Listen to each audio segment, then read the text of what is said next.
Alright, I've done something a little different. Hopefully it should work now. Give it a listen myself. There we go. My apologies, Victoria. Let me just adjust a couple more things.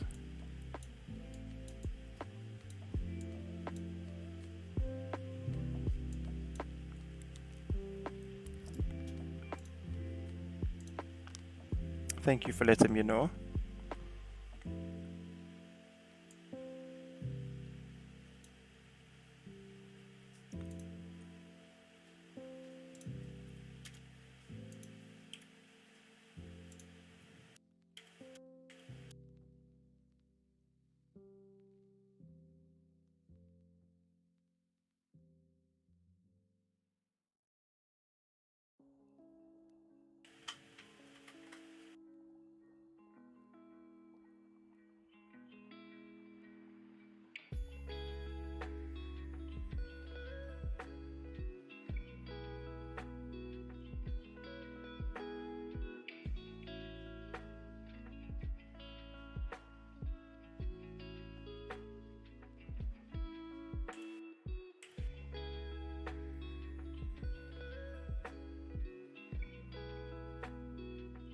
There we go.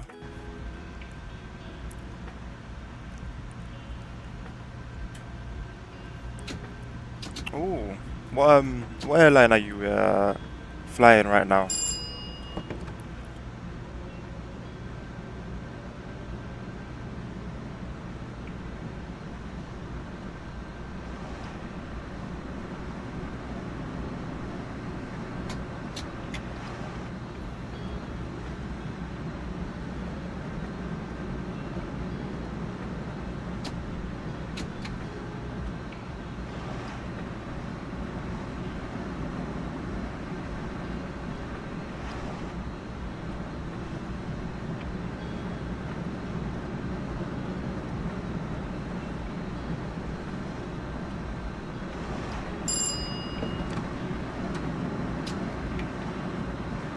Okay, awesome, awesome. So how long does it take? I don't think it takes too long.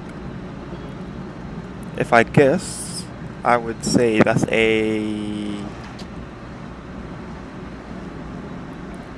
say around an hour, right? How close am I? I'm guessing it's gonna be about an hour to fly um, from Paris to Madrid. Maybe an hour and a half. I'll say an hour and a half.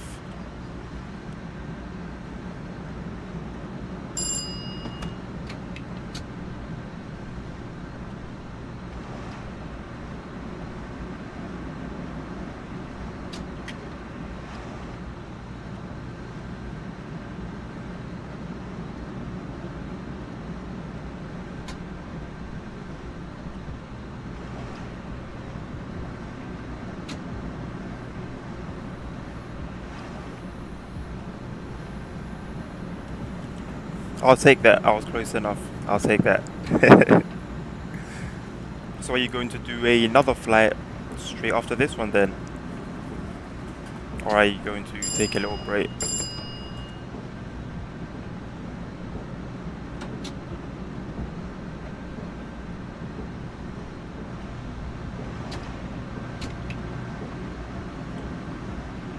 What flight is it going to be? And where are you flying from? Where are you flying to?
I assume you're going to be flying from Madrid, right?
Whoa.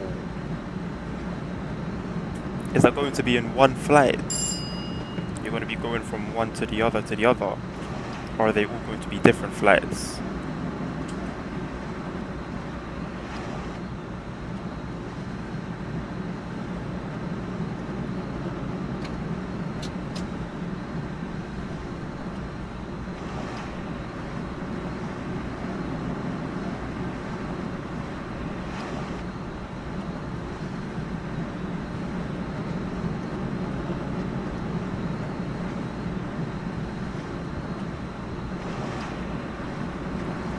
Hello Manati, what's up? How are you doing?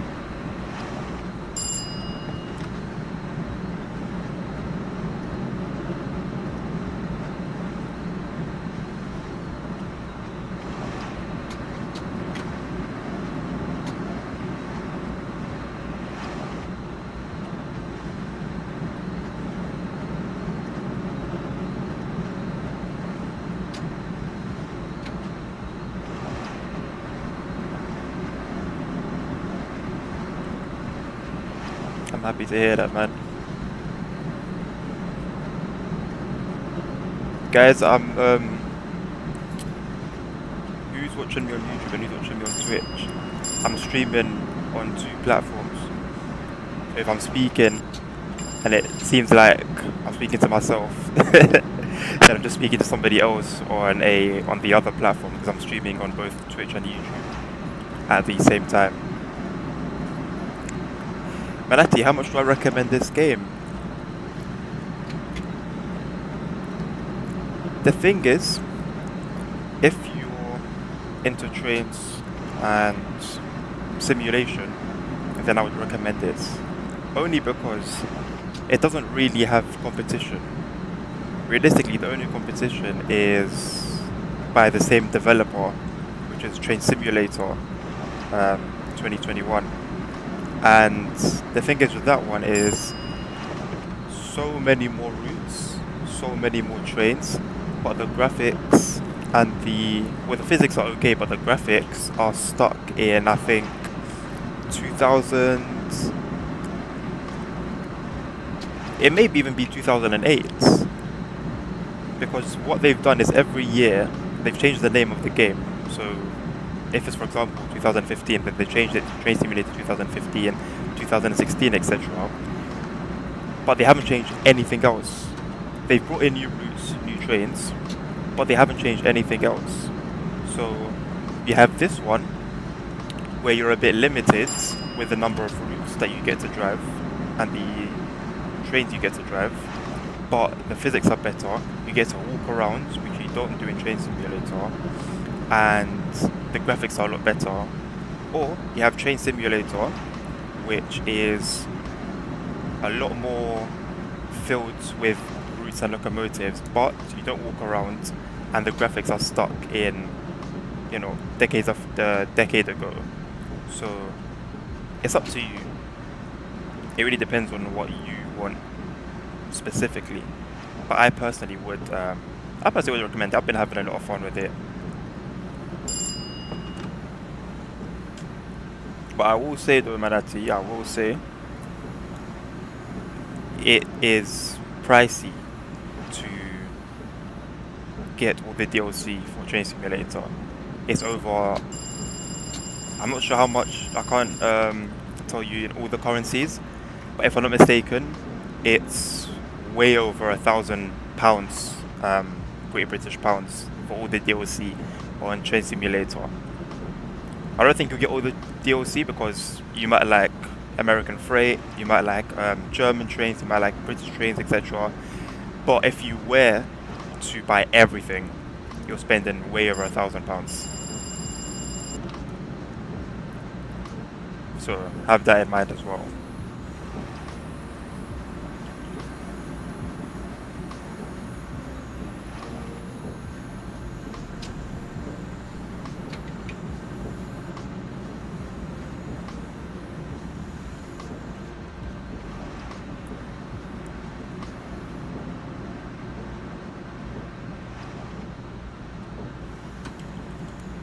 Yeah, I started off. I used to play Euro Truck a lot. I've only stopped, to be honest, right now because I don't have anywhere on my desk to put a steering wheel. So hopefully I can, as soon as I sort out a desk, then I can go back to that. But I've been into Euro Truck Simulator since I think 2012. I think that was when it came out, if I'm not mistaken, 2012. And I've been on it since then, and I loved it. American Truck Simulator, the exact same. And I've only gotten into Train Simulator and Train Sim World in the past 3 months, I think.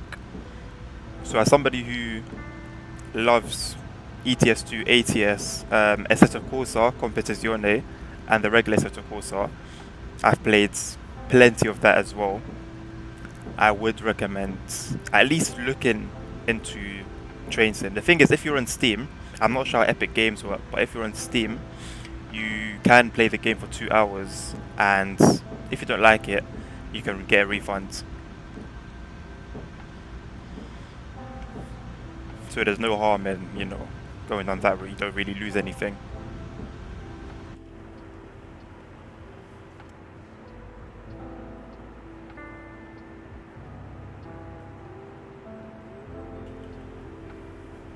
No problem, no problem.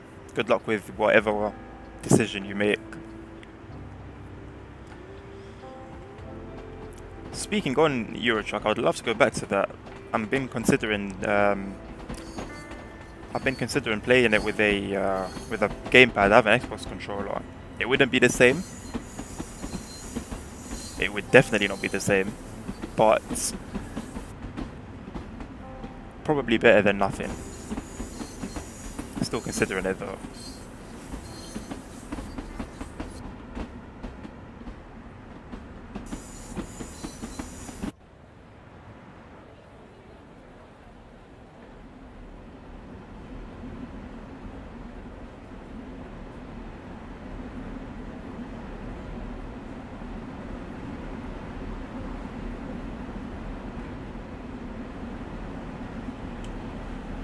Victoria, if you're still here, I was wondering, all those flights that you said, are you going to do them in one go? Or are they all going to be different flights?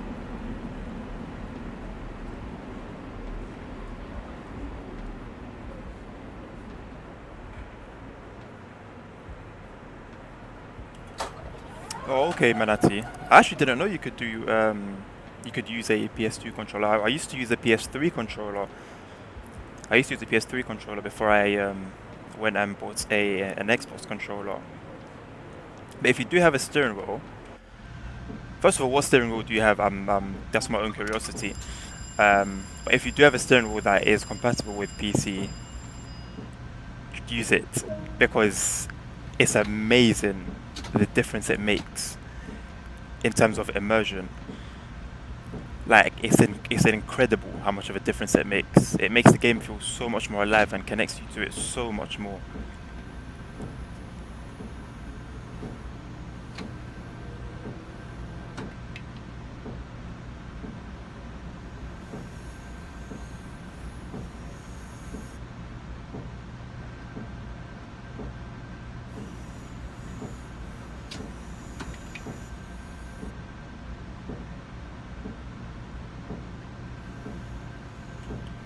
The direct drive, I'm a little bit jealous. I'm a little bit jealous. I have a Logitech G29, so it's gear driven. Can I say gear driven? It has gears basically. No belt, no direct drive, unfortunately. And when I started to get into Assetto Corsa a lot more, iRacing. So I'm assuming then, do you have a because I know some direct drive always have a changeable, like the wheel itself is changeable. So I'm assuming you have like a proper racing wheel. Hence then why you probably don't use it for stuff like Euro Truck.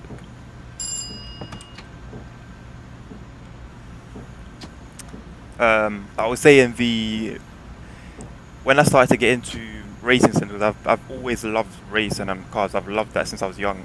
But I never actually played any racing simulators until I bought Assetto Corsa and ACC, I think last year. And that was when I started to watch YouTubers. I started to watch esports, and I realized how amazing direct driver wheels are compared to something like a gear-driven wheel, and even a belt-driven wheel, to be honest. Would you recommend iRacing? I have considered iRacing, but I'm not sure about the whole subscription model. Because if I'm not mistaken, you only get a very limited number of cars and tracks for the cheap option, let me say, for the basic option.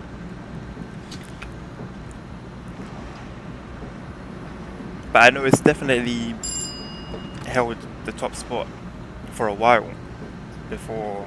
I mean, I think you had R Factor. R Factor was pretty good, but I don't think it was as good as iRacing.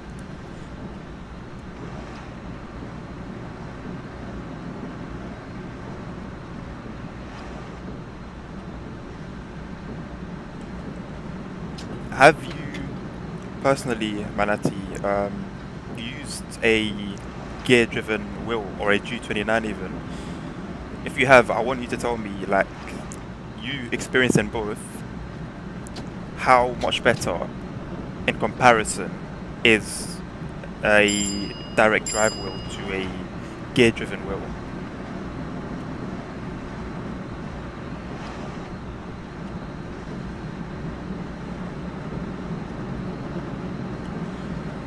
Yeah, that's the thing. That's the thing. You can't really be forking out so much money and not have that passion.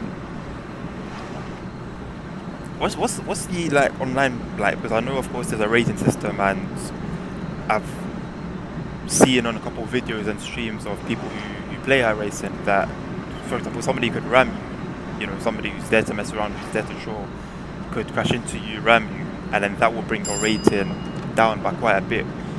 Like, how toxic is the online community on iRacing?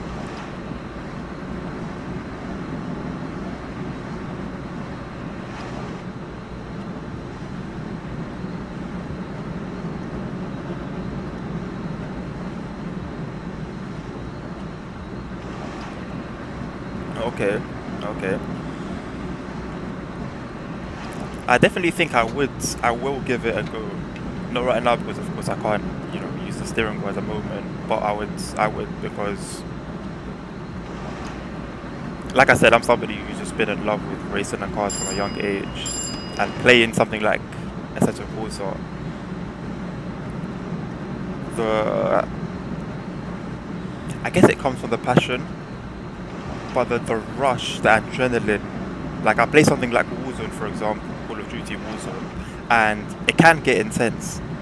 But because I've never been really a COD person or a war game person, I don't get that same rush. Whereas with something like Assetto Corsa, it's almost like I'm there, if that makes sense. Like I'm a tryhard in a game like Assetto Corsa. I'm a tryhard. Okay, fair enough. So I guess it's like coming out of the mud, basically, because if you're, for example, you're actually good, but you're racing against a bunch of people who, let's say, aren't very good because, they're starting out in the lower leagues, you might experience them causing you to kind of stay in the lower leagues for a bit because, like I said earlier, they might be crashing into you, affecting your rating. So I guess I'm assuming it's pretty difficult to make it out. But then when you make it out, I can imagine it's a very, very enjoyable experience.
Wait a second, I actually didn't think about that. So you could potentially spend money buying DLC cars.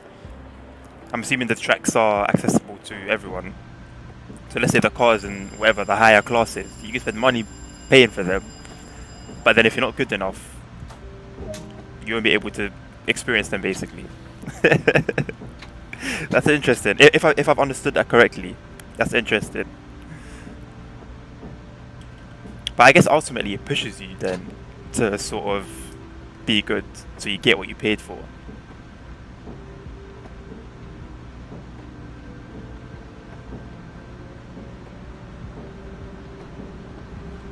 Yeah, that's interesting. I like that mechanism. I guess some people may find it unfair, but I think it makes sense. It does make sense. So then is there a thing where, is there a sort of online mode where you just hop on a track and drive whatever car you have access to? Or is it strictly online racing?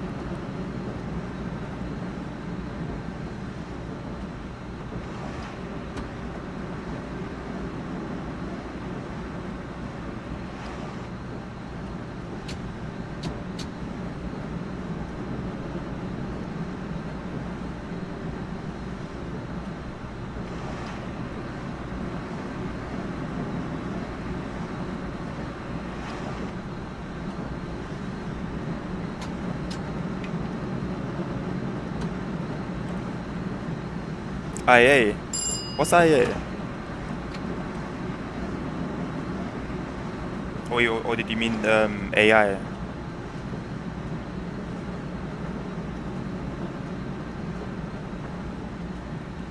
Right.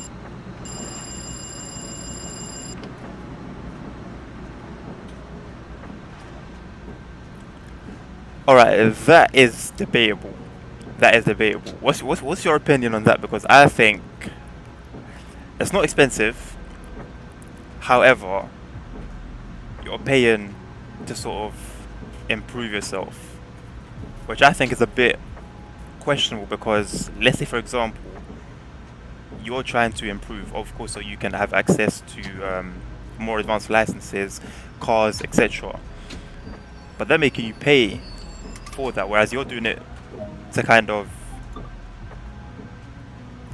improve. Yeah, improve. I don't know. I don't know if it makes sense. Listen, if you didn't tell me that you're Argentinian, I wouldn't have known. One thing is, listen to this one. Everyone who's foreign, who's basically not living in an English-speaking country, the way you guys speak English is better than any person living in an English-speaking country speaking another language. So yeah, if you didn't tell me, I wouldn't have known that you're Argentinian. Do you live there then? Do you live in Argentina?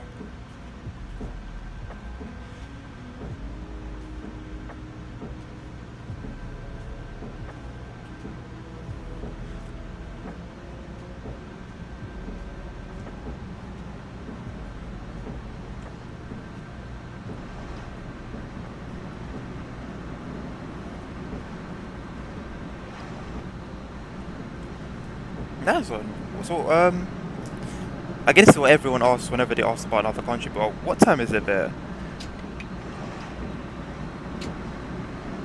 I think you guys are ahead of the UK, if I'm not mistaken. I'm not too sure by how far. And also, back to racing. If you've played ACC, AC, Assetto Corsa Competizione, and iRacing, what would you say is the best out of them?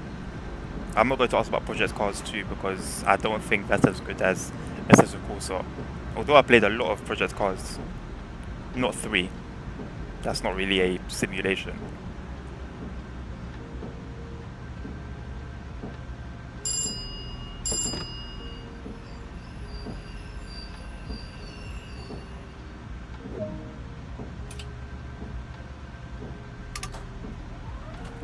So the 3-month subscription, is that a sort of trial then? Because I'm assuming then after the 3 months you lose everything, right? Or do you renew it? Or is it you pay 3 months for it and then you have it forever?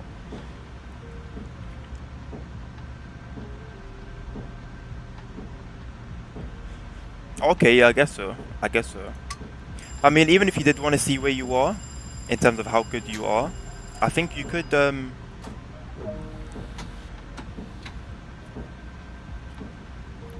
again, it depends if you really want to play and if you really like racing. But you don't want to improve, so I guess even somebody who's a low level racer, I guess, would still continue because, you know, they'd want to improve. Okay, nice then. That's good that you renew it. Okay, that's pretty good then. It's a nice way, I guess, of bringing people in slowly, and then they allow you to get comfortable, basically. And let's be honest, three months is a long time. Even if you don't play every single day, if you play a few times a week, or even if you only play on weekends, for example, I think 3 months is more than enough to familiarize yourself. I'm tempted. I am tempted.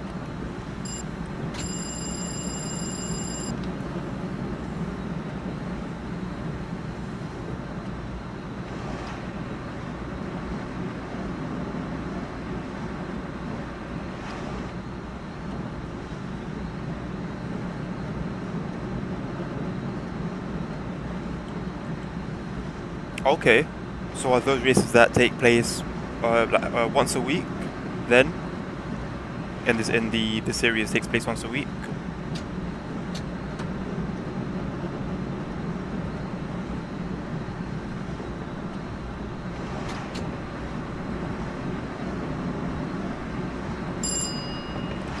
Oh damn. Okay, okay. So basically, there's no way you can miss out. Okay, okay. So then, is everyone aiming? I think I'm gonna miss the station. So is everyone aiming then to sort of have the best time basically? Is there like a split, like a big split where you see everyone's times globally and you just try to be the best? Or is it, for example, races every hour, but for example you have ones that take place with only 20 people or 20 racers, and then there's a lot of those different sessions, if that makes sense. I'm not sure I'm I'm not sure I'm explaining it properly. I know what I mean, but I don't know how to put it into words.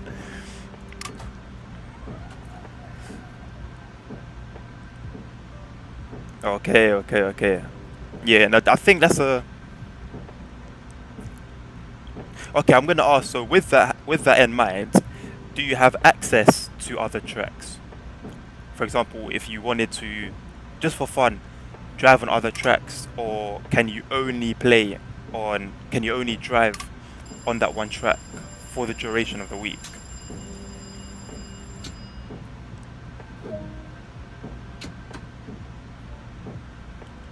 Okay, 10 splits an hour, damn. Fair enough.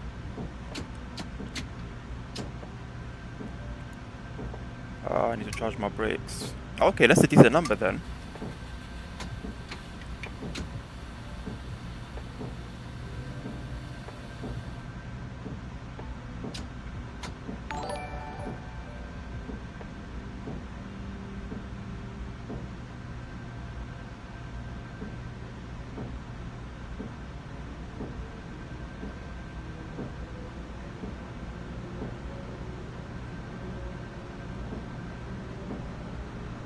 Okay, so at what point do you get a license?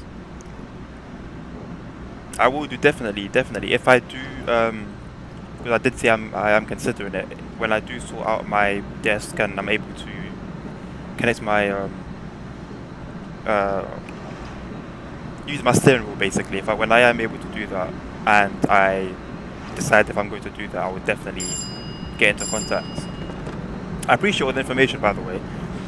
I've actually learned a lot. Like I've known about iRacing. I've seen iRacing streams and 24-hour races or charity races, but I've never actually really asked anyone about iRacing in detail.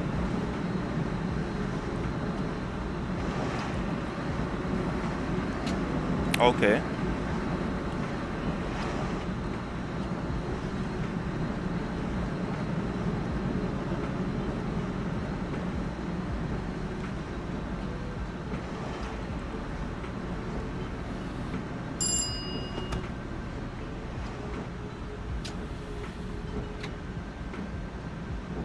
Okay.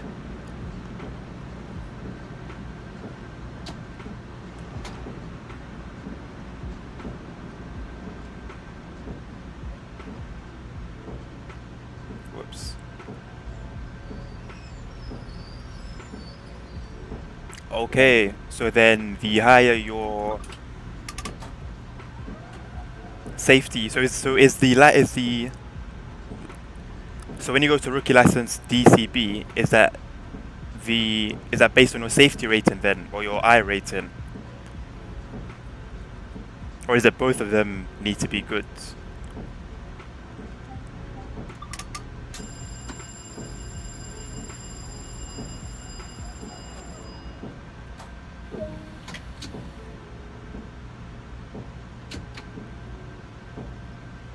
Okay, only safety. So I guess your I rating then is a personal thing then. Okay, all right, okay, good. So where are you? What license are you on right now?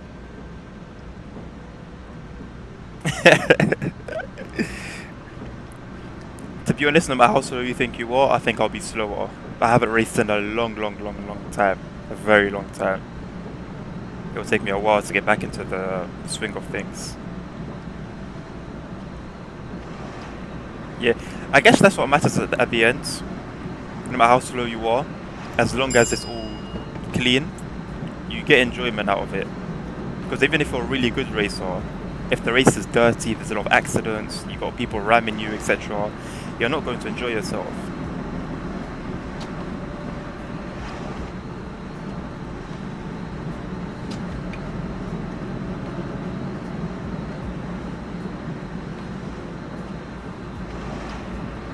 Wow. Oh damn. Well damn. Congratulations first of all. That's really good. That's really, really good. Yeah, that's awesome. That's awesome. So how many of you then? Okay, so for example, Le Mans, how many of you would there be 2 in the team or 3 of you that would swap over?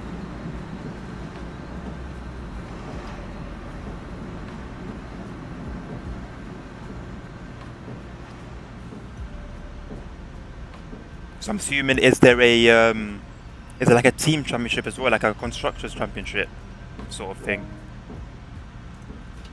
as well as of course, you know, you versus other drivers. To 16. So wait, so in a 24-hour race, there could be 16 of you swapping over.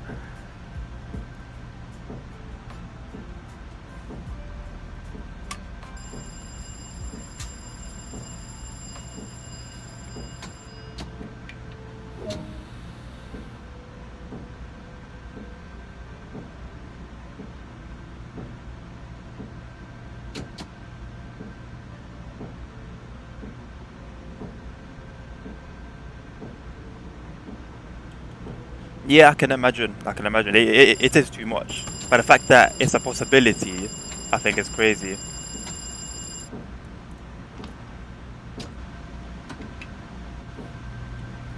Damn. 16. So literally 16. So theoretically, if there was 16 in 16 drivers on the team, then for a 24-hour race, sorry, you'd only have to really be driving for less than 2 hours, if my math is correct. Less than 2 hours. Way less than 2 hours. Closer to an hour than 2 hours. My math is all off. I think like your team have 6. I think that's a really good number. I think it's like the perfect number. Yeah, literally. The whole point of a 24 hours is to test your endurance. Of course, the car's endurance as well, but to sit, you know, mentally to focus on racing for 4, 5, 6 hours is an incredible skill to have. So, what's your team's highest position then that you finished on a in a 24-hour race? Have you ever won any?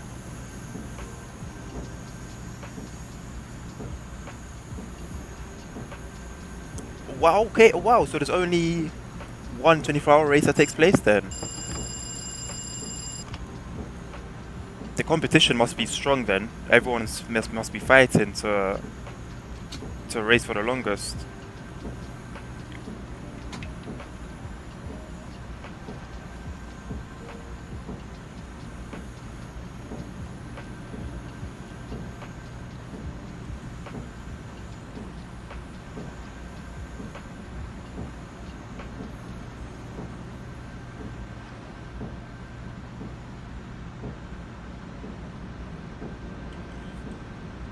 Nice one. Okay, 7 or 8. That's good then. Gives you more of a chance to participate if you have, you know, missed one for whatever reason. So, what circuit then did you guys drive on when you won?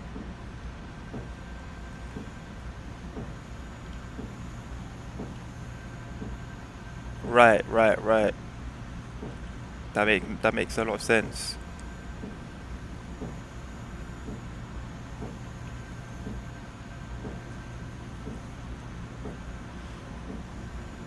I'm really glad with the reach that sim racing has had the past year because of COVID. Everyone's at home, and so a lot more people got into it. A lot of people are taking it more seriously now.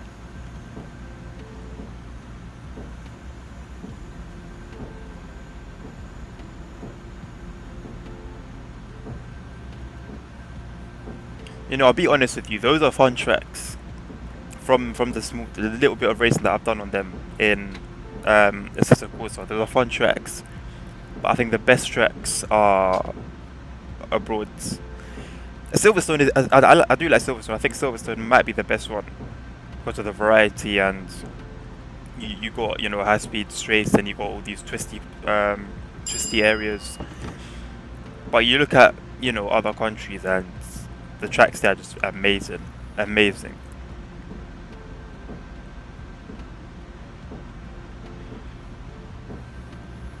It's a shame. I work a lot now, so I can't.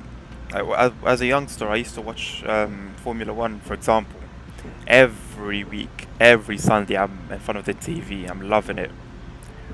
And you had I used to watch the British Touring Car Championship quite a bit, but now I barely keep up with anything. So it's like when I race them in game, when I play those games, that's like my only sort of experience I get really today. I really wanted to get tickets for the Goodwood Festival. That was really cool. I wanted to get tickets. I couldn't get them, unfortunately. Maybe next year. What's up, Crazy? The Crazy Syrup guy, what's up?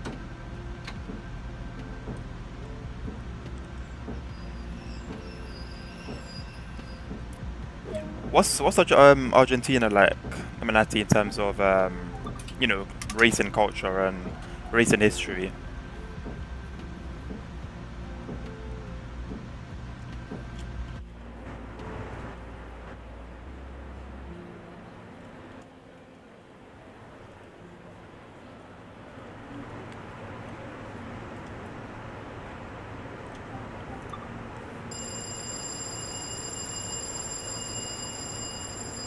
Really, really.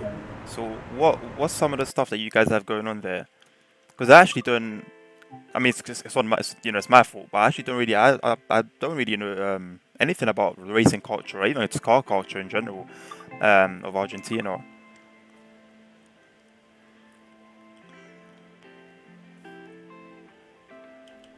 Oh, okay, crazy. If you'd like, I can run a Bakerloo line service for you. I haven't run it myself in, I think, a month and a half, um, but I wouldn't mind going back into it. And if there's anything that you may need assistance with, I can see if I can help. I won't guarantee it. If I can, I will.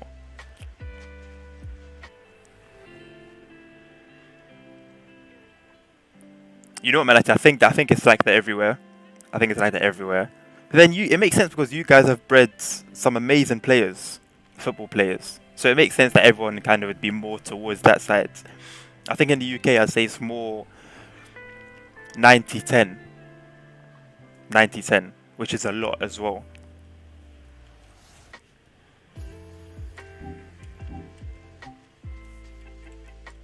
Should we run a Bakerloo line service?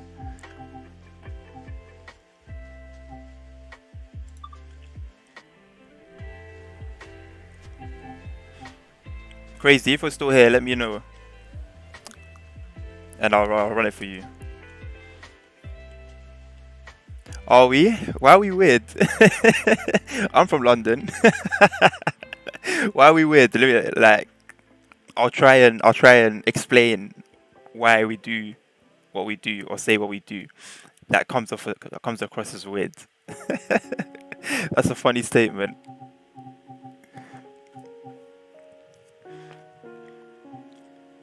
Also, Manati, while I'm on this menu, I know I said Train Simulator has a lot more variety than Train Sim World, but not to say that there's a lot of variety here. This is every DLC, every route DLC. So you have, I think, if we start here, we got 1, 2, 3, 4, 5, 6, 7, 8, 9, 10. 11, 12, 13, 14, 15, 16, 17, 18, 19, 20, 21, 22, 23, 24, 25, 26. So it's still a lot. It's still a lot.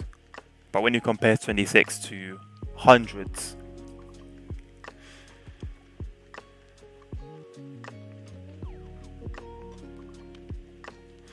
crazy. You know what it is? When you see sort of like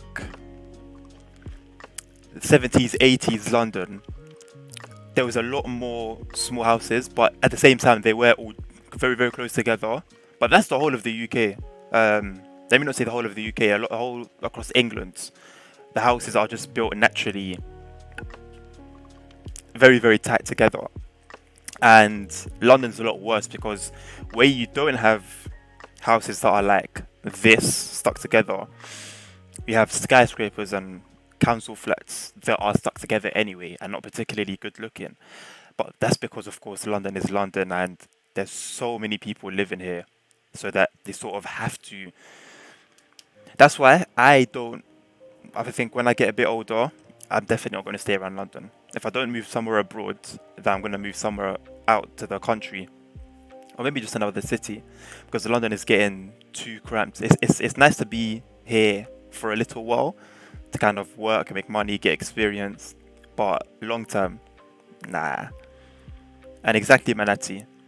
But Dovetail Games quality can be questionable at times.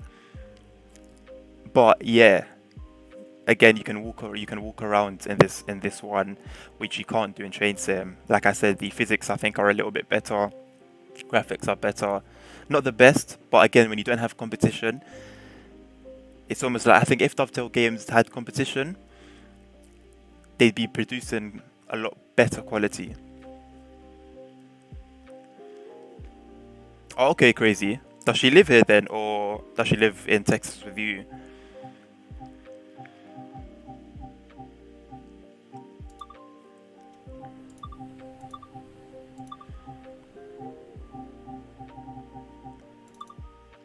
Let's do a New York pen run. I'm trying to get through. What I'm doing right now is just I'm doing like chapter by chapter of every route, so that I kind of keep it fresh. But at the same time, because I'm doing the whole chapter, I kind of get used to the train and the way it runs and how the brakes work, how the acceleration works, the safety systems. But if you guys want to see me do anything specifically, let me know, and I can, whichever route you want me to do, I'm happy to switch it up a little bit. Gixer, am I saying it correctly? Gixer underscore GSXR. Thank you very much for the follow. I appreciate it. How are you doing today? Oh, okay, she lives in Texas. You know what? Lucky her. Lucky her. I hope. Thank you for the follow as well, Crazy. I hope the process with her citizenship goes smooth, and I hope the pandemic didn't affect that too much. But lucky her. Lucky her. I am a bit jealous.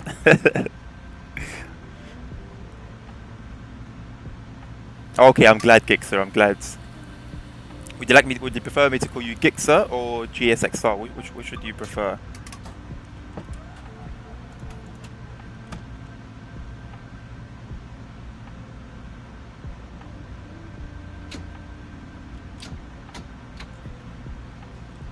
Gix. Okay, Gix. I'll make sure I say it clearly, because if I say it a bit wrong, then I might get in trouble for it. So I'll make sure I say Gix, nice and slowly.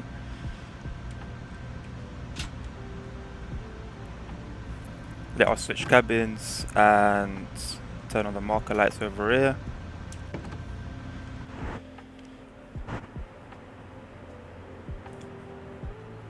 But that's one thing. That's one thing, Crazy. See, there is a benefit to living in, somewhere where everything is crammed together, is that everything is available. And even when you move outside of the UK, when you move outside of London, but stay in the UK, you still have that issue because out of the city, things are really far away from each other. So that is one thing. That is one thing that I will say is definitely a massive benefit.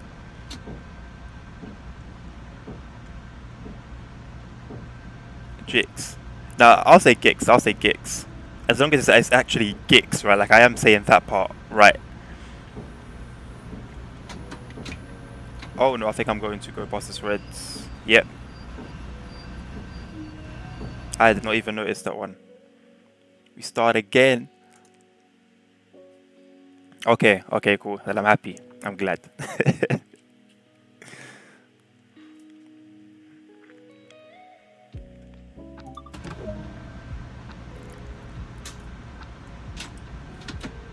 I found this route very I don't know, it's different. I've driven quite a few routes already, and this one is a bit, I don't know.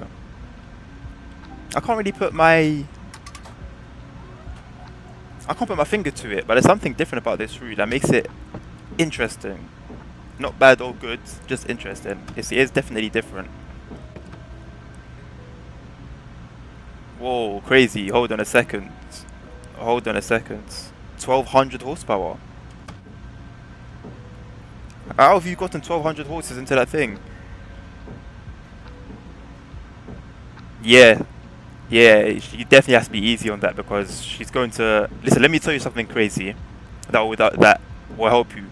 In London, because everything is expensive, including car insurance and cars themselves, a lot of us will get cheap cars because the insurance is low, the fuel costs are low, and I'm talking maybe cars that have less than 200 horsepower. So when we literally floor it, nothing happens. There's not even wheel spin. So we're not used, or a lot of us who, especially people who aren't into cars, I'm kind of quite a car guy, will get in a car that powerful and do what they do here with the cars here. Yeah, I can imagine it wasn't easy.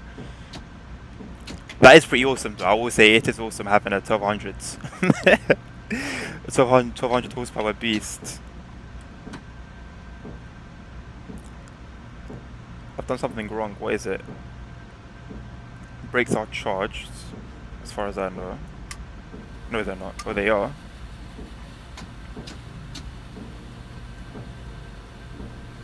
So have you built it then? Have you built it to 1200 horsepower? One thing about Corvettes, if I'm not mistaken, they're quite not cheap, but they're very good value cars, right?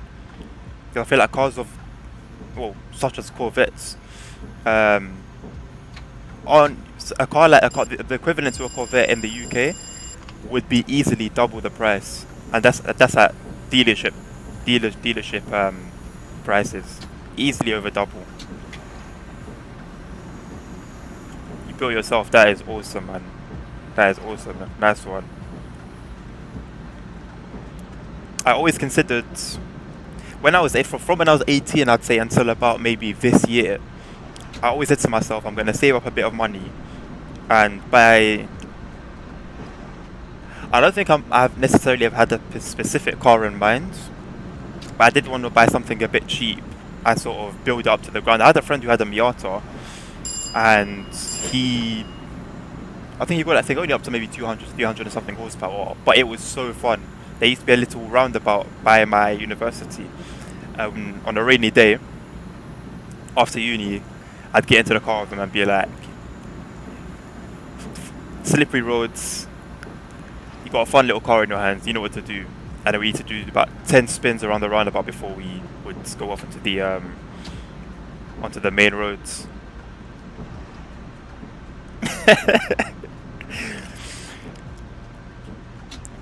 In central London, if you were to take it, then you might get a few looks that sort of, okay, this guy's awesome. But you'd be surprised in the rest of London. So you got, you know, north, south, east, west, and the regular areas of London, you wouldn't really get that many people interested. Which I've always found interesting as a car head, is like a car with a loud exhaust or something powerful, or even a supercar to an extent. They don't really get recognised outside of central London. But then again, everyone's just busy. No one's got time for cars, to be blunt. It's a shame. It's a shame. But then I think it makes the passion a lot more special. But yeah, everyone in London is busy. I'm sure your girlfriend will tell you. Everyone in London is just constantly busy and no one has time for anything. So that's why I was celebrating my accent. Because you guys hate it. You don't hate our accents, but you make fun of it a lot. So because you're used to it, I think that's why I'm tolerable.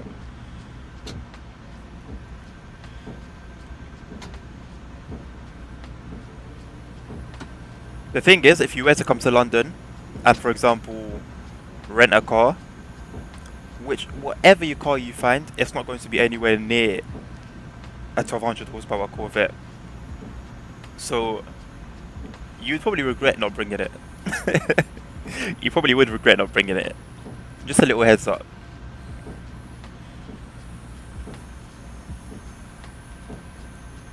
You'll end up probably driving a 1.4 litre Peugeot, if you're lucky.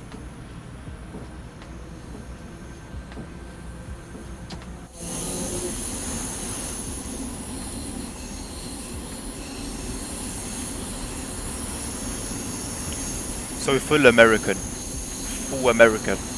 Corvette, 1200 horsepower with an Eagle paint job. Tell me you're American without telling me you're American. I love it. Gixxer, I have Euro Truck Simulator 2 and American Truck Simulator. I have Assetto Corsa Competizione. Those are like my simulation games.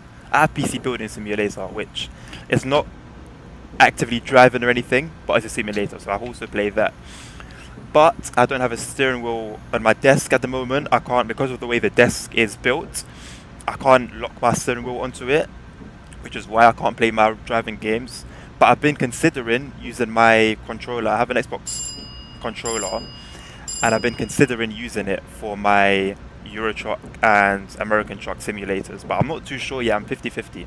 But if you do want to see that, I will be happy to, because I have pro mods. I use pro mods. I use so many map mods. I use weather mods. Like, it changes the game so much and makes the game, which is already good, 100 times better.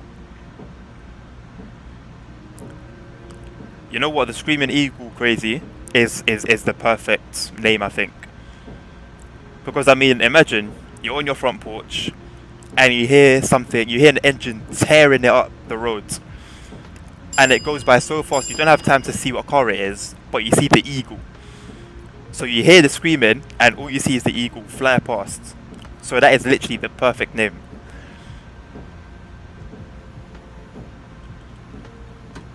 Yeah, no, crazy. I have used my Xbox controller. Actually, not specifically the Xbox controller. When I used to use my PS3 controller back when. I had all the triggers set up perfectly, so I could accelerate slowly, brake slowly. But the thing is, when I started using my steering wheel and started having access to all these buttons, because they were now free, because I was no longer using my triggers to accelerate and slow down, I was using my pedals, I started to use engine brake, retarders. So now I'll be very limited, because I enjoyed using all those things that I can't use on a joypad. But I was speaking to Manatee earlier, and I told him it's better than nothing. So I could do. It would only be temporary anyway, so there wouldn't be any harm.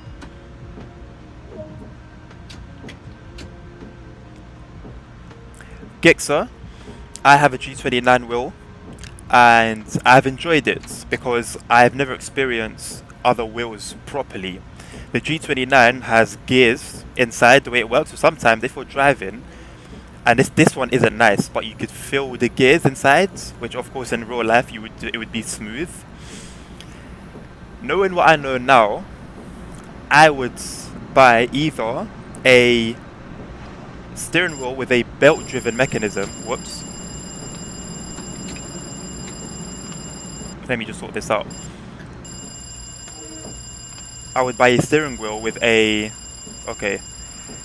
belt-driven mechanism instead of gears, or a direct drive wheel. But if you can hear me over the noise, direct drive wheels are very expensive, but they're very realistic. Belt-driven wheels are in between, so you get that realism, and you get that price. You know, you're not paying a ridiculous amount of money.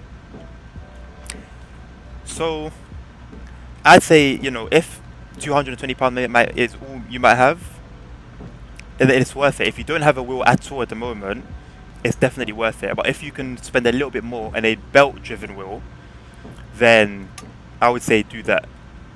You're better having that than a G29. But again, I have had so much fun with my G29, so much fun. And Gixxer T300 is a really good wheel. I think it's in a similar price point to a G29, if I'm not mistaken. Or at least at one point that they were quite similar. But is the T300 is that a gear driven wheel or a belt driven?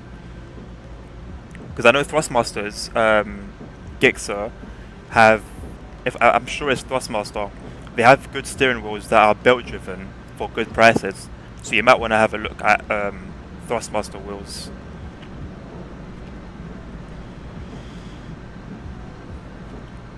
Crazy, is the wow, is the SF1000 a direct drive wheel? I feel like I feel like I've heard of that one before. No problem, Gixxer, no problem. I would love to buy a belt-driven wheel, but I have a G29. It works fine. You know, maybe it's not as good as the other wheels, but I don't see much point in selling it to buy something that's a little bit better. I feel like it'd be a waste of my money because I'm not going to get as much as I paid for it.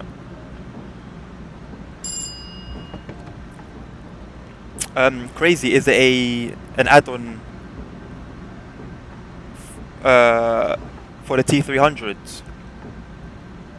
or is it completely separate?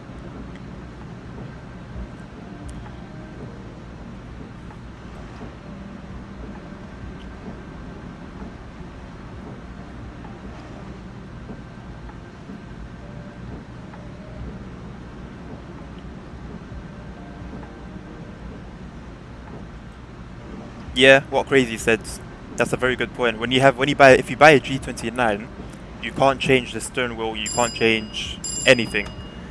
With Thrustmaster products, the wheel itself, sometimes you can change it and then put another one on. And if I'm not mistaken, you can, if I'm not mistaken, the pedals, there's different pedals you can buy for the wheel. Crazy, correct me if I'm wrong, if you know about that, but I think there's different pedals you can buy. The G29, you're just stuck with what you have. If I'm not mistaken, there might be a different branded gear stick or pedal set that you can buy, but you don't have the same variety as you do with a Thrustmaster. That's also a very good point. Thank you, Crazy.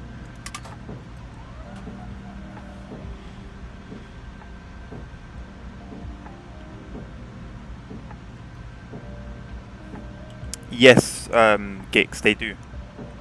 It works with both.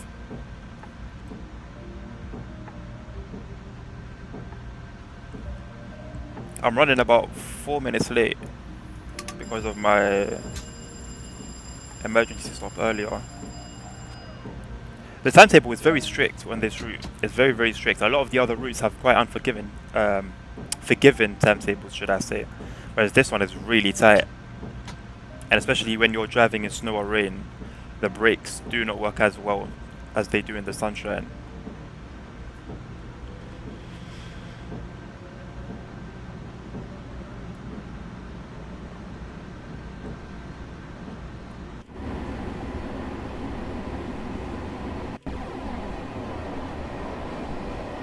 That was quite beautiful though.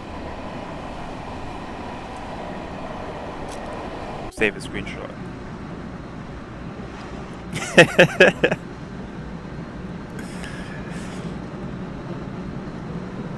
Quite fitting for a That's What She Said joke with everything covered in white, hey?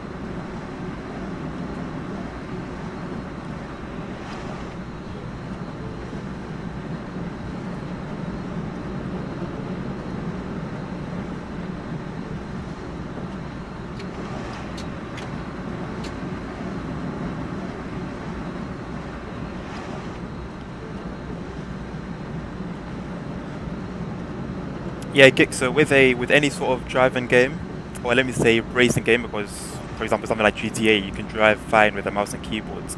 But if you're going to play proper racing games, like for example iRacing, Assetto Corsa, R Factor, those sort of games, or even just regular games like Euro Truck, American Truck, Bus Simulator, Fern Bus, you're going to want a steering wheel.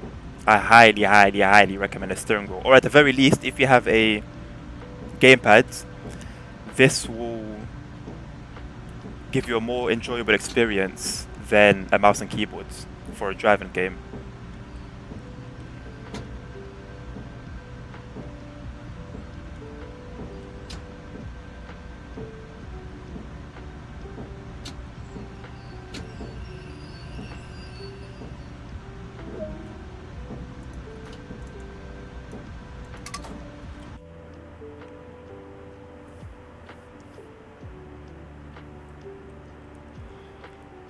Go on, Crazy. What's the challenge?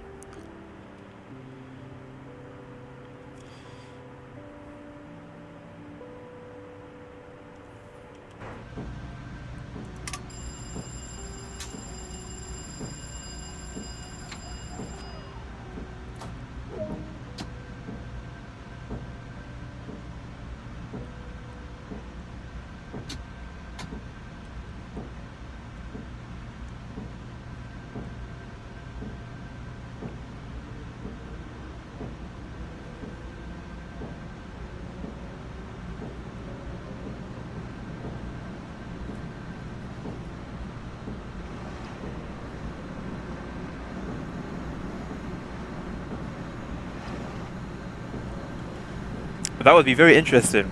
That would be very interesting. Am I right in thinking, just to make sure, the SF1000 wheel, 1000, right? Yeah, the SF1000 is a racing, like a proper racing wheel, right?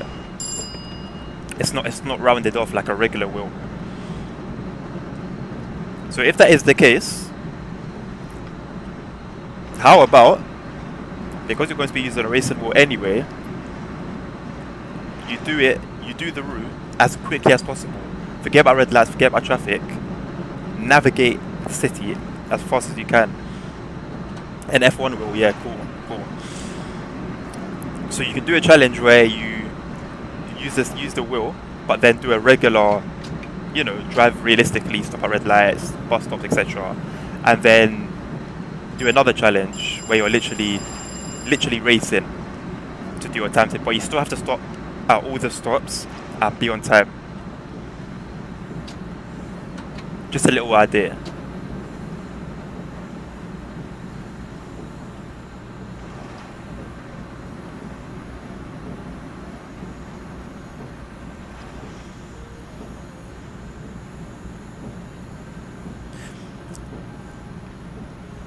Crazy. What's the affordability of just the wheel alone?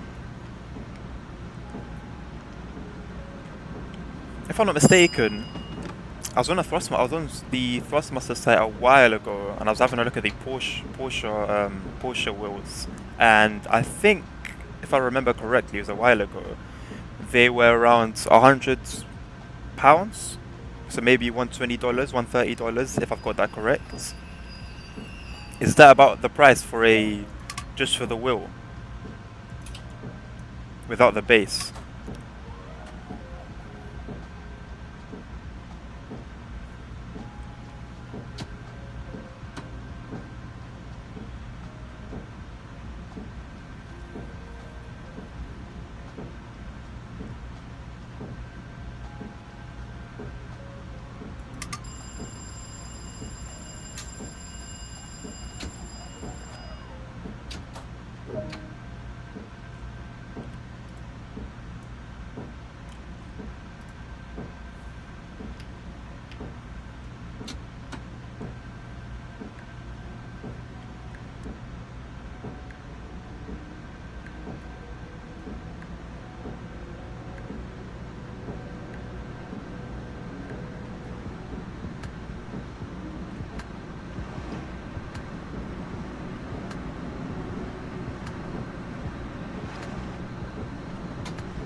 Oh lord. Oh lord. Right. But there's different. Oh Jesus Christ! But there's different ones, right? Like you can get some for a hundred quid. I'm assuming the SF1 1000 is obviously quite the premium, on the premium side of things.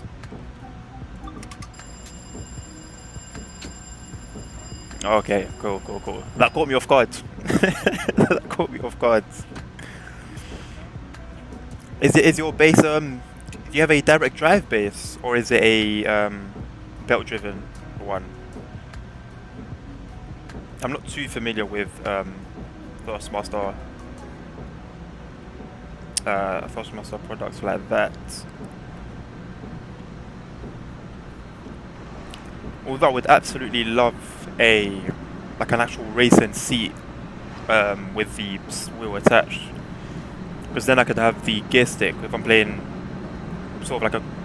To be honest, even if I'm playing a racing game, I can have the shifter in the right position, or to my left because I'm British. But I would try to do the realism as much as possible, even if I was driving a car with a gear stick on the right. When I had my shifter and steering wheel on the desk, I would always move the shifter over just for the sake of realism. I'm quite nerdy, I think. I think that's quite a nerdy thing to do, but I did it and enjoyed it, so hey, can't knock it. $350.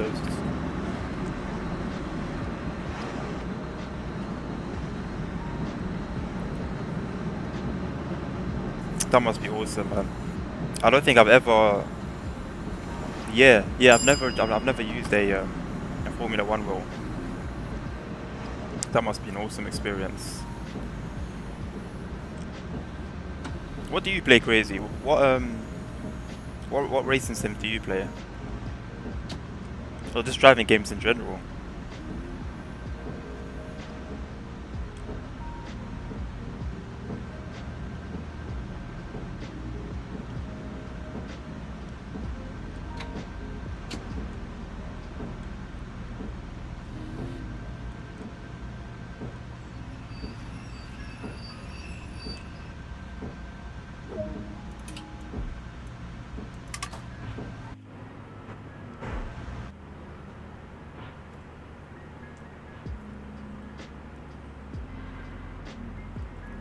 GT7.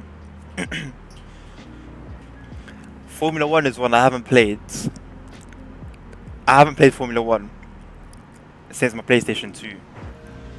And I'm slightly ashamed to say that, but it's the truth. I was going to buy, not last year's one, the year before, 2019, the one that came out in 2019. But that was the same year I sold my previous gaming PC, and I had nothing until recently. So yeah, but it's been a long time. But I would love to. As soon as I'm back on my wheel, I'm back on Formula 1. It's been a long time, and I've missed it. But Gran Turismo 7, I will happily buy a PlayStation 5 for GT7. I'm being completely honest, because Gran Turismo Sport, I've seen so many videos of gameplay, and I love it, and I love the competitiveness of it as well. And I was planning on buying a PS5 anyway, so it kind of works out perfectly. Project Cars, I used to be a fan of, but then I played. The thing with Project Cars, one thing really annoyed me, and it was that when the back end of the car goes, there's no saving it. I think I ever saved the back end sliding out maybe twice or 3 times, and I put in hours into that game. And I just didn't really. That was one of the biggest thing, and it would be when you get the wheel on the apex, when you're on the curb, when you go over the curb, you just lose it, and that really annoyed me. So then that was like my main. I won't lie, that was like the main reason for me moving over to Assetto Corsa. I hated that so much. 67,000. Is that a typo? That has to be a typo, right? 67,000. 6,700 makes more sense, as crazy as that is. That's not a typo. 67 grand. Okay, so what has he got then? What makes his setup? What blows his setup out of the out of the water?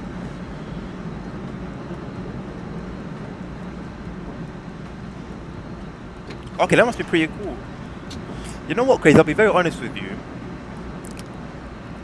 Growing up, not many people shared my passion for cars and racing and just driving in general.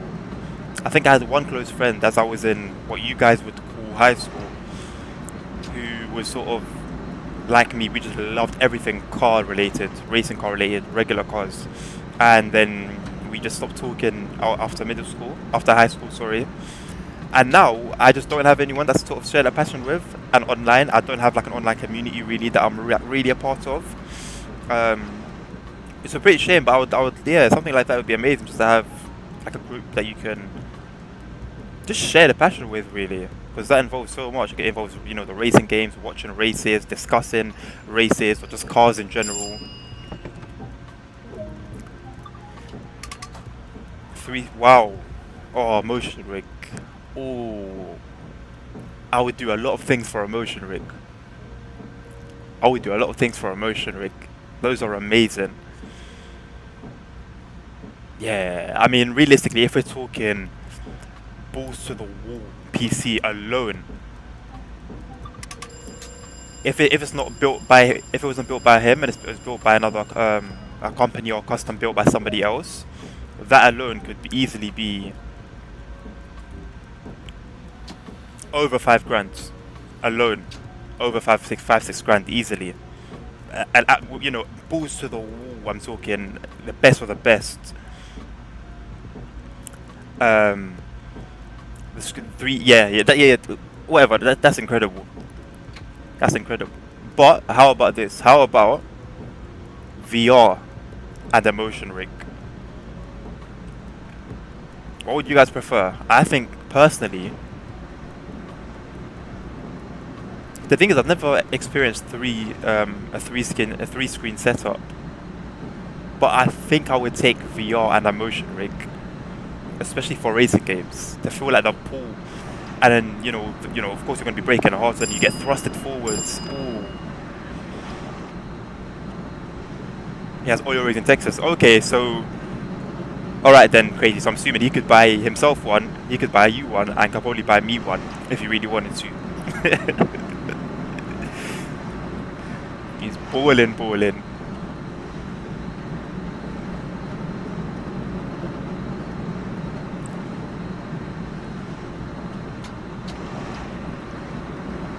What do you mean you wear glasses, Crazy? As in VR glasses?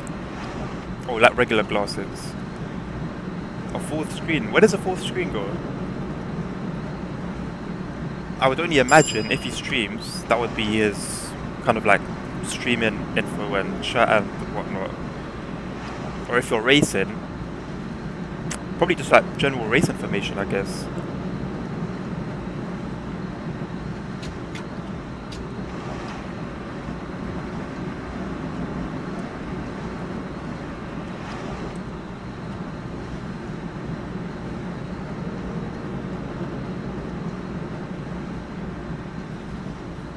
Wait, racing glasses? Oh, damn.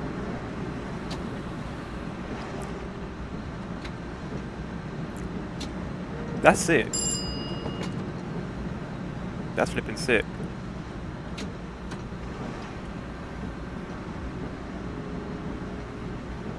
Oh, he must love it then.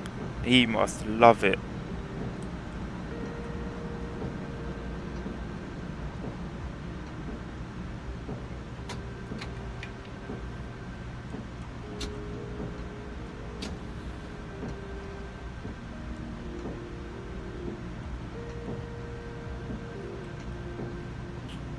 Okay, right.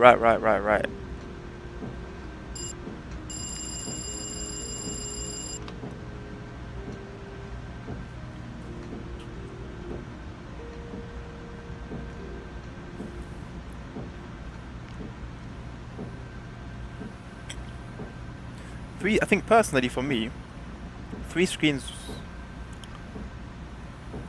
See, that's the beauty of it. You have 3 screens, so I can have like a wider FOV.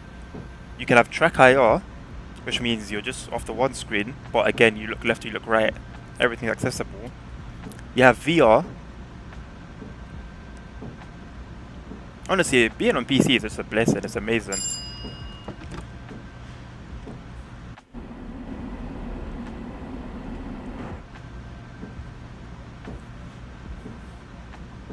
I do want a PS5 though.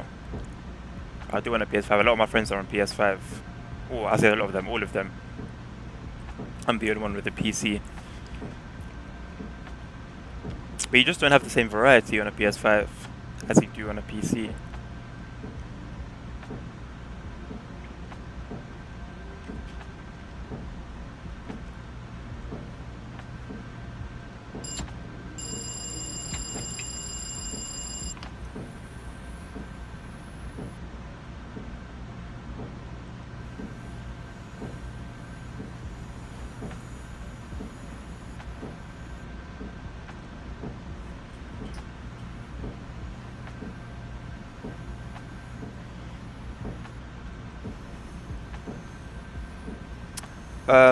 Blotter, if I'm saying it right, Blotter.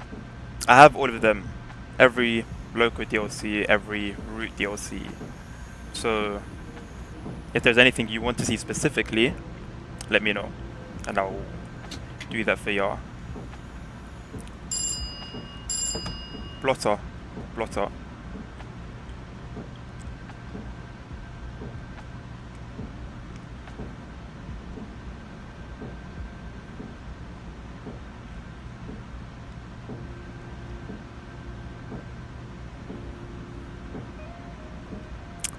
No, I didn't. If you're talking about Train Sim Worlds 2020, I didn't own that one. I have Train Simulator, which I purchased recently, but I never played the first Train Sim Worlds. Okay, so you mean Train Simulator then? Yeah, I do have that, but it's not as varied in terms of DLC as this one is. I think I have all the UK ones. Not all the UK ones. I have a lot of UK ones. I have one German route that came with the game, and what did TS 2021 come with? I know it came with the German route. It came with a British one. I don't remember the other one it came with. There's an American one, wasn't it? Clinchfield. I have Clinchfield.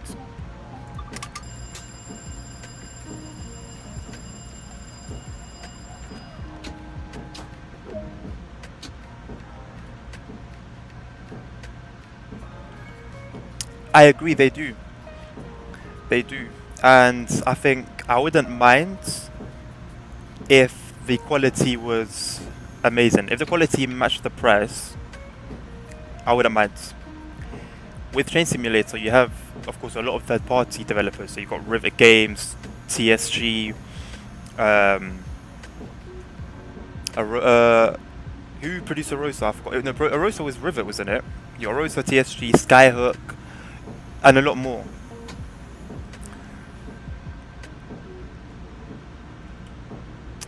Yeah, crazy. I don't know if you can send me a message. I'm not exactly sure if you can do that over here on Twitch, but if you can send me a message, do that. Or you can just whisper it to me in that case, and I'll check it out and subscribe as soon as I'm done the stream. But Blotter, yeah, they charge a lot. The thing is with Train Sim World 2, this one, maybe 20% I would say of the DLC actually matches the price.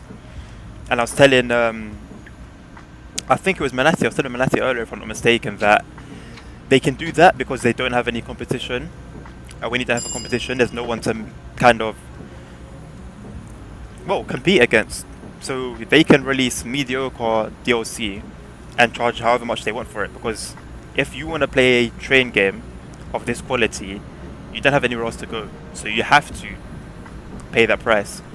And Train Simulator is the same. I think don't all the Train Simulator DLC add up to over £1,000, €1,000. Way over 1,000. Way over 1,000, I think. Train Sim World 2 alone has about £800.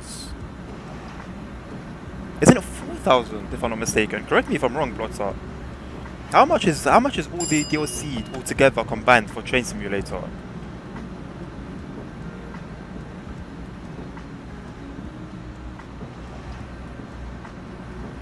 12. Oh my god, that is sickening. 12. And I had a hitch that it was 4. 12 grand. Is Blotter, is that Great British pounds? 12 grand. And the sad thing is, I was telling Manati this earlier as well. You're playing Train Simulator 2008 ultimately, because what's changed? Other than new routes and new DLC and new locos and new developers entering the game and whatnot. The only thing that's changed, $12,000, right? So we're talking maybe £9,000, I think £10,000 if I'm not mistaken, maybe a bit more. Is nothing's changed. You know, if I was really hoping for 2022, Train Sim 22, that they would change the graphics. Who am I kidding? Who am I kidding? But they're winning at the same time because no competition. You've got a new one coming up. I think it's called Simrail, and they're sort of showing that once they enter the game, there might be a decent competition for Dovetail. But for now, they can do that, and we're going to buy it because we don't have a choice. I don't want to use the word evil.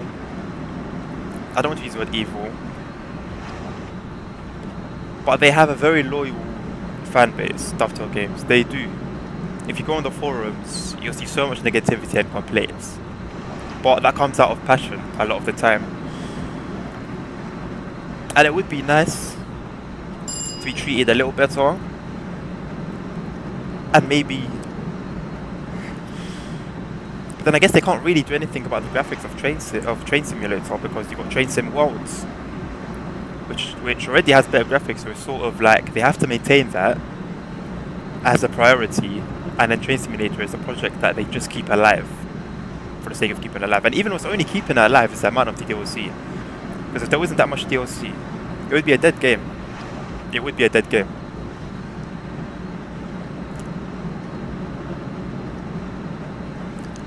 Blotter, one thing when I comment, because every now and again I'll comment on something on the forums, and I think I've already made this comparison twice. I don't want to compare Dovetail to SES, but the truth is SES treat their player base like a family. It's the whole community. Of course, you'll get the odd person complaining always and not happy with the products that are coming out and the time frame in which DLC is coming out. But ultimately, it's that one big family. How many modders for ETS have been now hired by SES? There's such a good relationship, and Dovetail do try, but they have to do better in my opinion. They have to. And yeah, crazy. I don't know if I would say if I would go that far as saying they're like EA, but they're definitely not a million miles away from EA. They're in dangerous territory.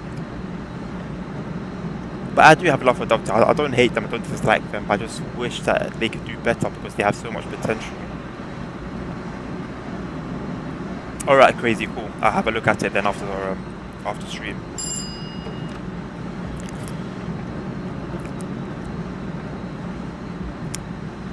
Another thing as well, with Eurotrack, what's kept it alive as well as the developers, playing the game right, is the significant number of mods, map mods alone, pro mods.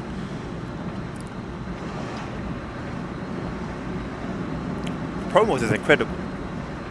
With Train Sim World 2, there's no official route editor. Somebody has recently released a version of an editor, but there is no official editor. and there's no. It doesn't look like it's coming anytime soon. If there was an editor where people could create their own routes, logos, etc., this game's lifespan would increase. Right now, if this game carries on how it is, I'll give an outlook on maybe 5 years before it's run to the ground. You could easily increase 10 years. Look at Euroshock came out in 2012. It's 8 years. But you could easily think of it as a game that's come out in the past 2 years. Because of how just refreshing it is and how active it is. Yeah, I mean recently Blotter, they've London Midland, if you know who he is, he's active on the forums quite a bit and he has quite a few mods. He releases some amazing mods. He has a very good skybox. So the clouds, I think they're volumetric. I don't know if that's 100%, but regardless, the quality of the clouds are amazing.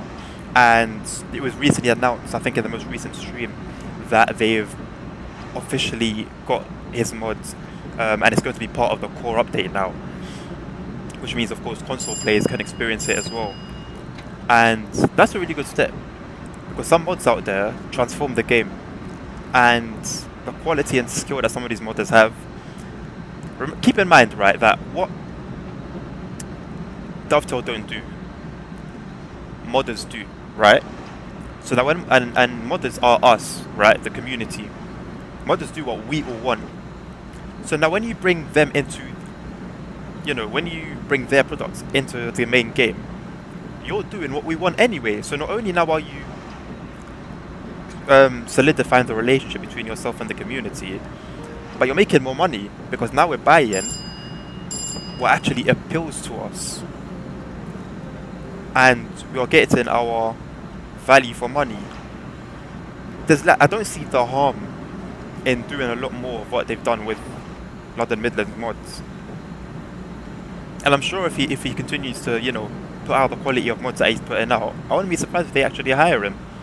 And it wouldn't be a bad shout. It would not be a bad shout.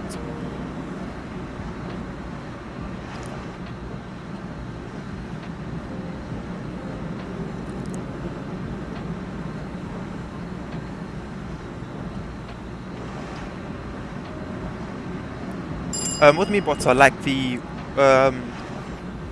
route, the New York route that you're referring to, or not New York route, sorry. Because I know they didn't move all the DLCs. I actually think it was only the New York one that they couldn't move. But what do you mean? Yeah, what do you mean?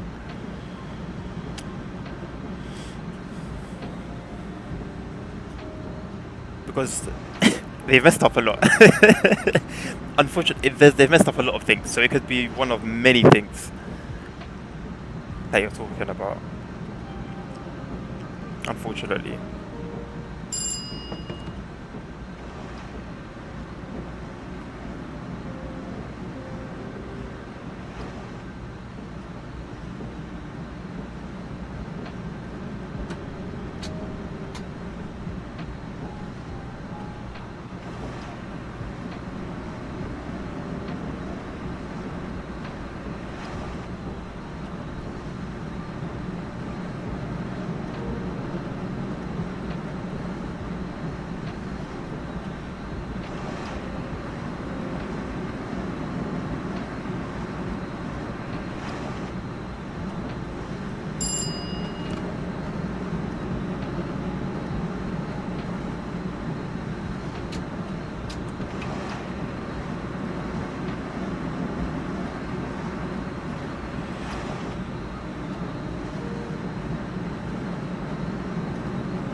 Nine years. Hold on.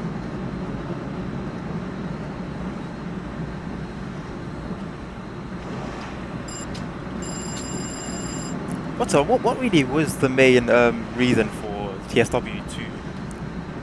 Was it a graphics engine thing?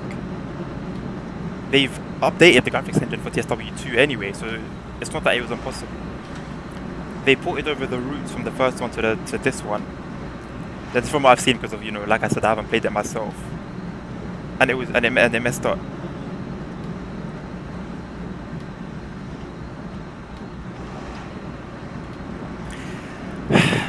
You know what it is? I think they do have good intentions, right?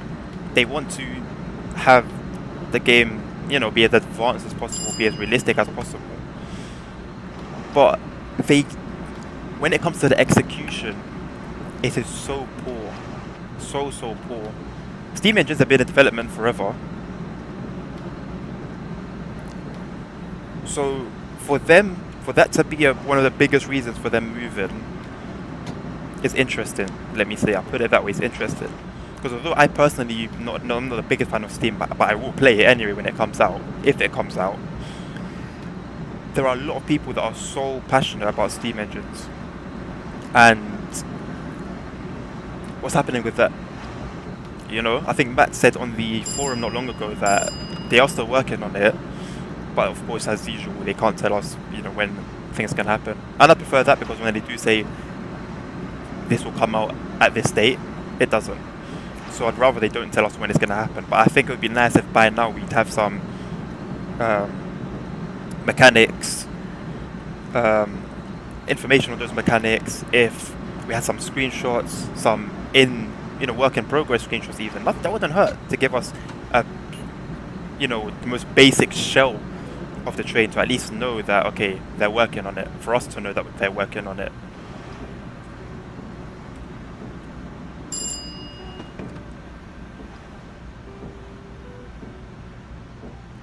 But wasn't they using Simulgraph, right, for the simulation, for the physics? Were they not using Simulgraph for TSW 2020?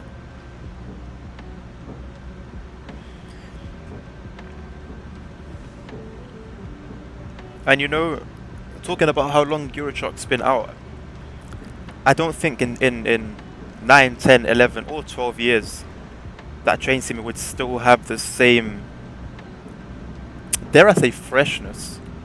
I don't know if I can call Eurotruck fresh, but it's alive. Let me say that liveliness to it.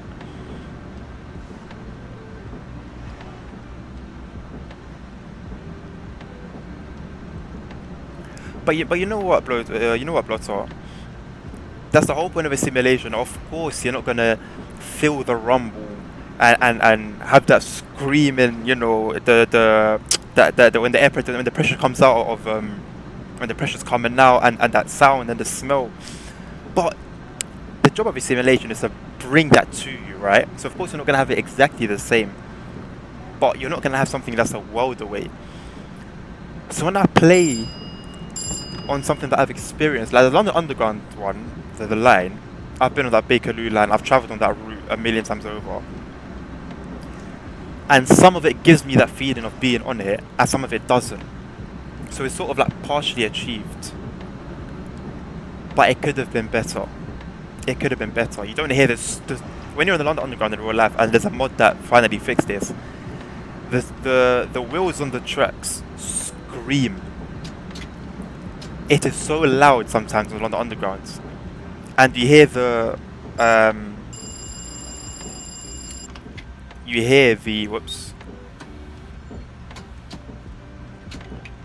the joint sound, the track joint sounds. You don't get that in game, but that's what makes the London Underground what it is, and you don't get that in game, and it's a shame, because that's what stopped that line on this game feeding from the real thing.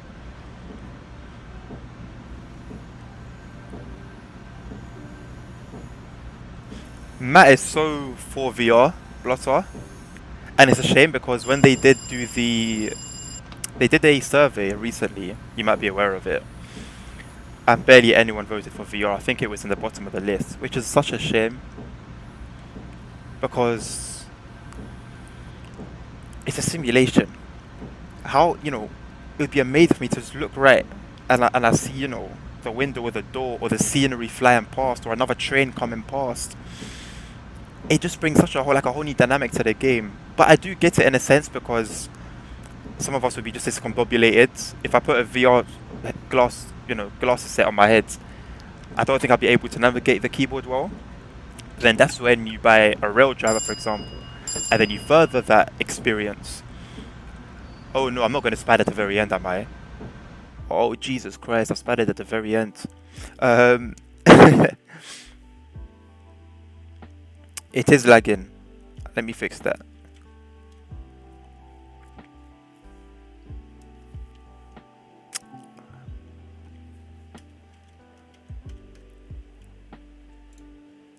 It should be better now.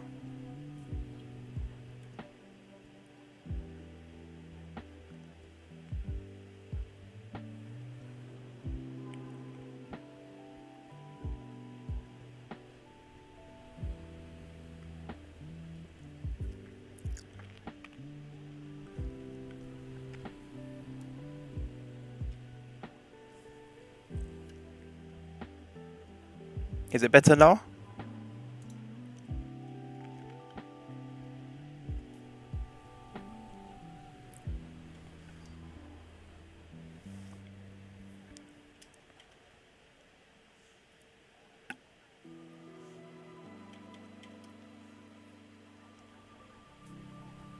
Let me know if the stream is back, well, working properly. I think it should be alright now. I was having some skipped frames. I'm not too sure why. I think everything should be alright now. But yeah, ETS2 and VR is always had VR, and you know, this is what, right? So I would never have bought a VR. I still don't have one anyway, but I wouldn't have bought a VR set for any other game than ETS2. For the support of VR that ETS2 had, I was very close to buying a headset. If Train Sim Worlds bring in VR, I most likely will buy a VR headset, because now that's just one other game that I'm going to be driving that I'm going to use it on. You know, it's not going to be a waste of money. Does American Truck Simulator have VR? It should do, right? It should do. I'm only doubtful because I don't think SCS's ETS2's VR support has been updated in a long while. I'm talking, I think, years. But it may have been after the release of ATS. I'm not too sure.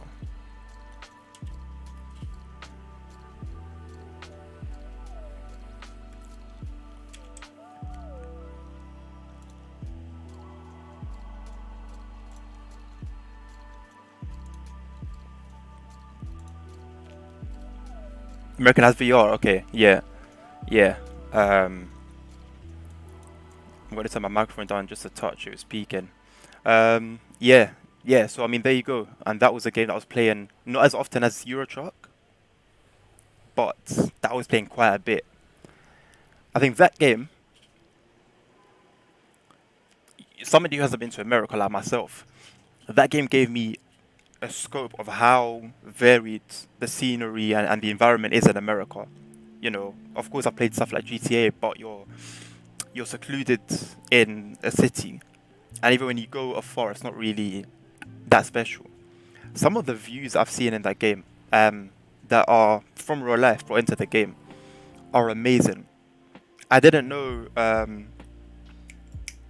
the canyon, the Grand Canyon, was like that. Like, I've never really delved into it to kind of look at in-depth pictures or videos of it. But of course, I've heard of it, and I've seen maybe a couple of pictures here and there. But playing that game has given me a reason to actually travel to America to visit something like the Grand Canyon. And That's what I think kept me in. I played Euro Truck for the familiarity of um, Europe and the trucks, the cars. So all I really ever wanted to do is get into those cabins of those trucks and drive them about. America, I had never kind of, again, I've watched movies and whatnot, but it's those cities. So to see, honestly, how beautiful America can be has made me want to go there. So these sort of get, it's interesting how one thing can affect the other thing.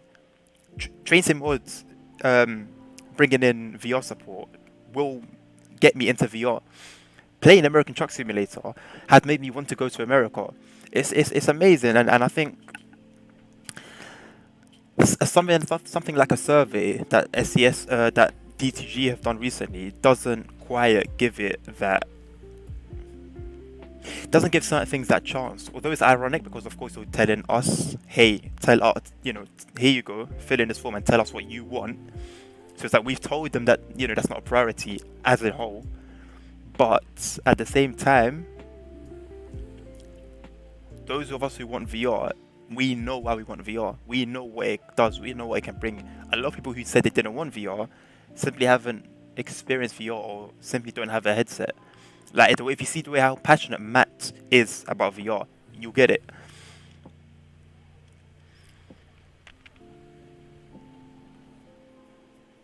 Yeah, exactly, Blotter. Exactly.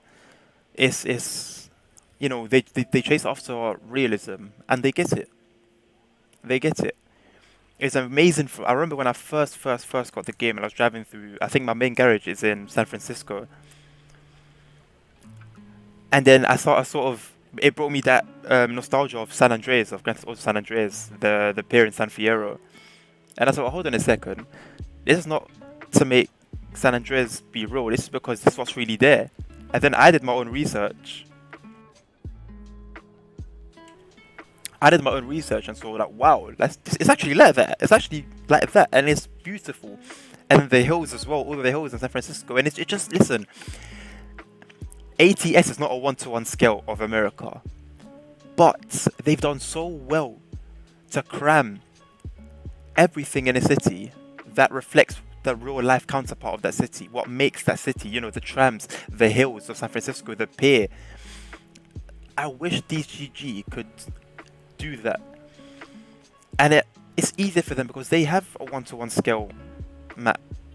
All their routes are one-to-one scale, so why not put the extra effort into the environment, into the scenery, into the feel, and bring it to life and get that realism which you're trying to achieve.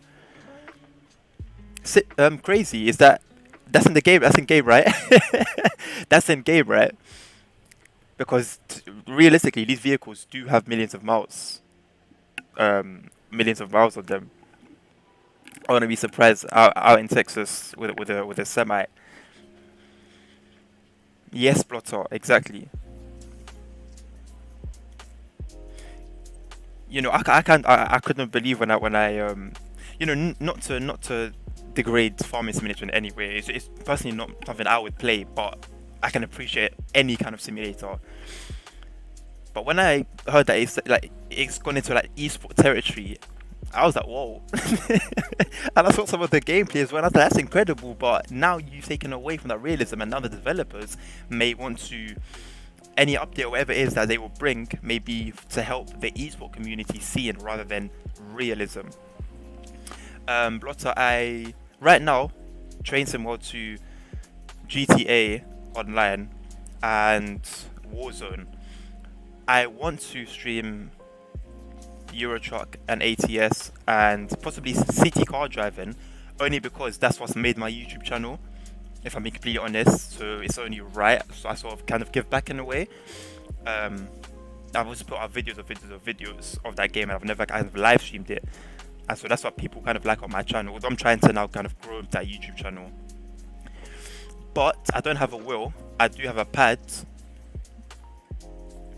and I wouldn't mind playing American Truck Sim ATS with a pad. I wouldn't mind. And if that's what you want to see,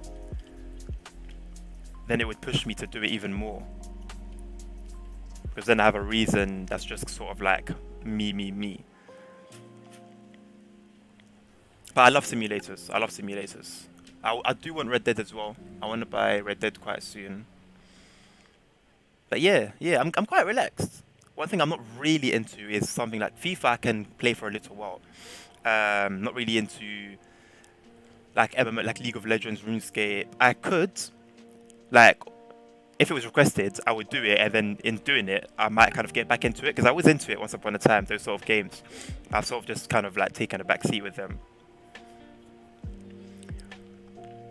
A Kenworth, crazy. Damn. So how much horses has that got?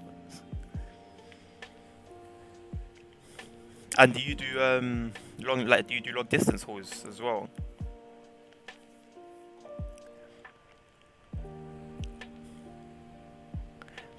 I'm going to get back into the game.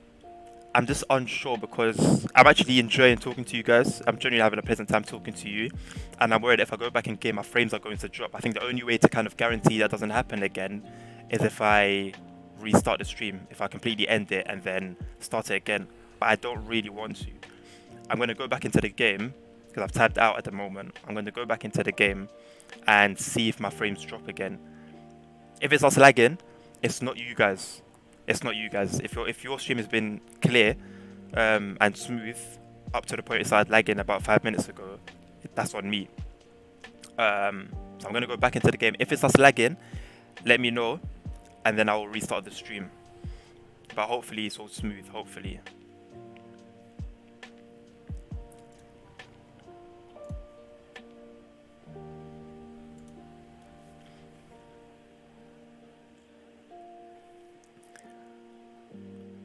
$1,200. So what? So hold on a second. Is that why you had you have the Corvette at pumping out 1,200 horses as well because your semi does?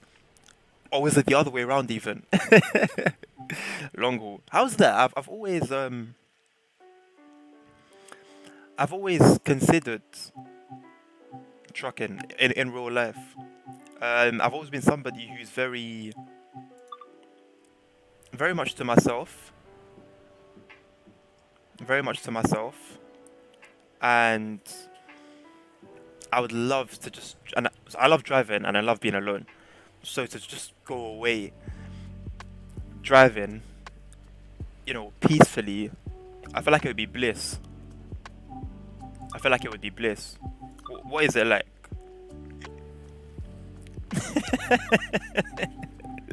In what way? In what way are you like Jeremy Clarkson?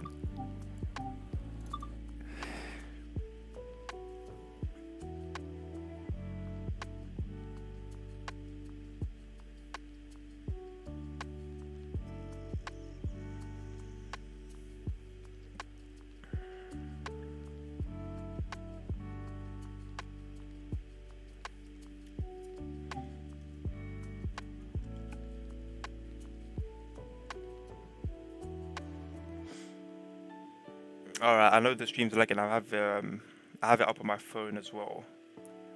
I'm watching the YouTube stream and it seems to be lagging. So I'm going to restart the stream right now, and hopefully that sorts it. So I will see you guys hopefully